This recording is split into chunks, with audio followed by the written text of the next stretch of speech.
Hello, thank you for joining me for my presentation. My name is Tatiana Govea. I'm going to be discussing the movie industry. That is a business that I have chosen. I'm going to be talking about where it's going, how it's been doing during the pandemic, how it's been heavily affected during the pandemic, and kind of some things that are standing in its way of succeeding still. First, I wanted to discuss just how much money they've actually lost over the last year or year and a half at this point during the duration of the pandemic. It's been very, very hard on the movie industry. Some theaters are reporting to have made only 5% of what they normally would. So only receiving 5% of the business that you expected for the year. Obviously, some theaters are having to shut down. Right now, I'm going to show you a little clip that discusses some losses. This is CBC. It's a Canadian news network, but I do believe that this experience mirrors the U.S. experience that we're dealing with right now. So I'm going to play this for you. Netflix, that company, has revealed a revenue drop of 95% in the second quarter as theaters shut down due to the global pandemic. Now that is $98.9 million in losses. Theaters gradually reopening. A lot of restrictions, though. And the question is, will most customers return to see movies in that way? Rubina? I do not think so. I think that now with streaming services that are in our home, and you could go and you could buy a massive television, you can get great speakers, that most people are now trying to set up some sort of home theater and get those movies in the comfort of their own living room.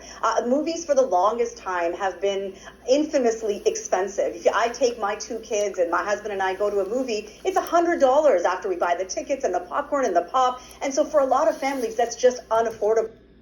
Okay, so that is another thing that is kind of being showcased at this point now that people haven't had the option to go to the theaters and they have been forced to watch new movies in their home.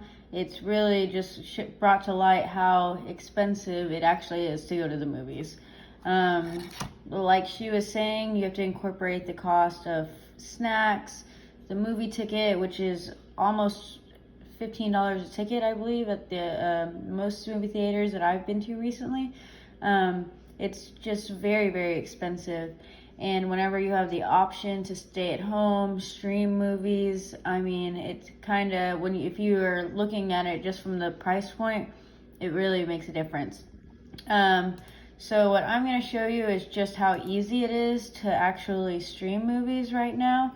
I'm sure we're all pretty experienced in streaming movies at this point. I went to the AMC website, just a really one of the bigger movie theaters. You can see all the new movies right here that came out. These are for rental. So this movie came out last week, Spiral. You can get tickets for only $19.99.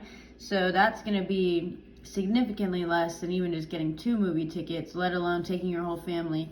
So if the whole family can just enjoy the movie, then enjoy the movie at the significantly less cost, then I think a lot of people are going to make that decision. Another thing I want to point out, though, is that they are trying to get back into getting people into theaters, because this option right here, the get tickets, was not available until just recently again. It was only an option to stream movies, but now I see that they've got that there.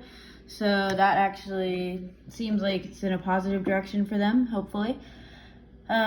Something else that I've kind of noticed is that people just don't want to go out anymore. They don't want to go out. They want to go out to eat and stuff, but they don't want to go to the theater. They don't want to be right next to a stranger, sitting elbow to elbow with someone they've never met before after this whole crazy year that we've gone through.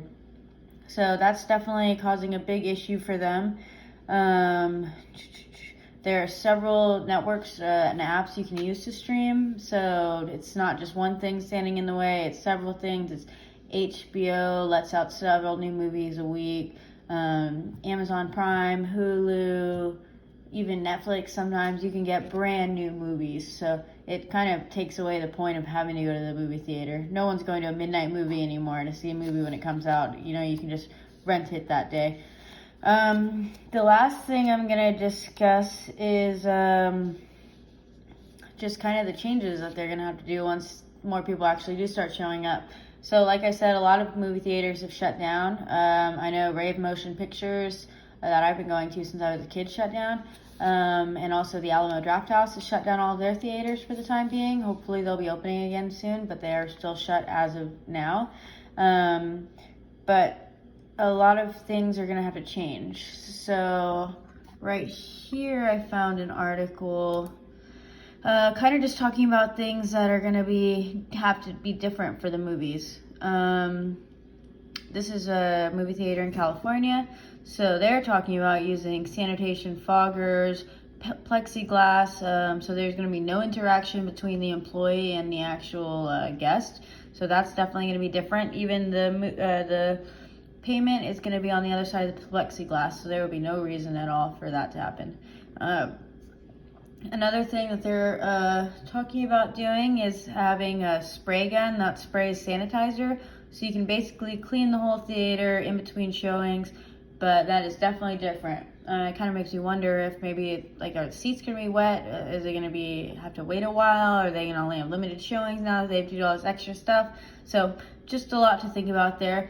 But on a positive note, they did say, this was written last week, that one of the biggest film weekend openings came out last month, Quiet Place Part 2, the sequel.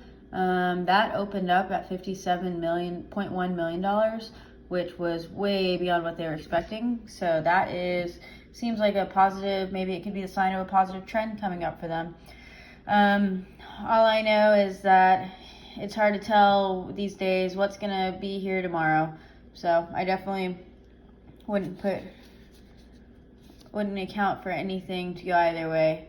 But I, for one, hope that the movie industry does come back. I really like going to movies. I love seeing, like, a scary movie at the theater. It's a lot more fun than being at your house. But, there's going to have to be some changes. But movie theaters really have been around since the dawn of mankind, I would say.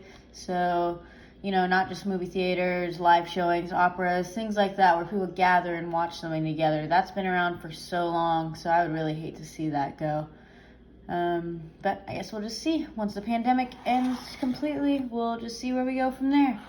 But that is all I have for that. Thank you very much for listening to my presentation.